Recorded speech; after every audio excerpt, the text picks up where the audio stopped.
Oil के दाम क्यों बढ़ते हैं और आपको इससे क्या फर्क पड़ता है। आजकल न्यूज में बार बार आ रहा है कि ऑयल के दाम जो है वो बढ़ गए हैं, पर क्या आपने कभी सोचा है कि ये ऑयल के जो प्राइसेस हैं वो ऊपर कैसे जा रहे हैं और आपकी जेब पर इससे क्या असर पड़ रहा है। आइए समझते हैं। अभी इजराइल और ईरान के बीच टेंशन चल रही है। दोनों बड़े ऑयल प्रोड्यूसिंग कंट्रीज हैं, तो दुनिया को लगता है कि अगर कॉन्फ्लिक्ट हुआ तो ऑयल की जो सप्लाई है वो रुक सकती है। इसलिए ब्रेंट क्रूड ऑयल अब $70 पर बैरल तक पहुंच गया है। सिर्फ 5 दिन में 7% का जंप।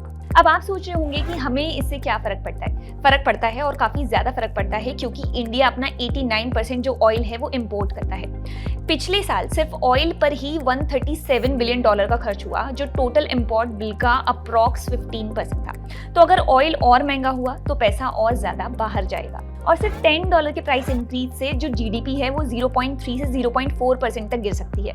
महंगाई 0.4% तक बढ़ जाती है। ये एक तरह का छुपा हुआ टैक्स है।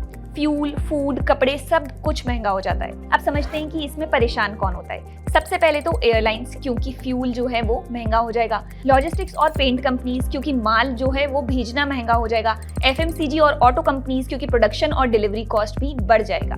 लेकिन कुछ लोगों को इसमें फायदा भी होता है, जैसे कि ऑयल रिफाइनरीज हो गई, गोल्ड और बॉन्ड्स हो गए, क्योंकि लोग उसमें इन्वेस्ट करेंगे। क्योंकि अनसर्टेन टाइम्स में लोग जो है वो सेफ जगह पैसा लगाना पसंद करते हैं। अब सवाल आता है कि ऐसे में इन्वेस्टर्स क्या करें। देखिए, अगर ब्रेंट जो है वो $80 के ऊपर चला गया या रुपी डॉलर के सामने वीक हुआ तो मार्केट के लिए नेगेटिव सिग्नल है। आरबीआई भी रेट कट जो है वो डिले कर सकता है, मतलब ईएमआई महंगी होगी और कंजप्शन जो है वो स्लो हो जाएगा। इंडिया दुनिया का 3rd लार्जेस्ट ऑयल कंज्यूमर है, लेकिन सिर्फ 20th लार्जेस्ट प्रोड्यूसर। इसलिए हम ऑयल प्राइसेस के लिए दुनिया पे डिपेंडेंट है। अब अगर अगली बार ऑयल के दाम बढ़ेंगे तो पंप वाले भैया को ब्लेम मत करना, ये सोचना कि इसकी असली वजह क्या है। अब अगर आपको ये वीडियो अच्छा लगा है तो इसे लाइक करें और चैनल को सब्सक्राइब किए बिना मत जाना। Investment in the securities market is subject to market risks. Read all the related documents carefully before investing.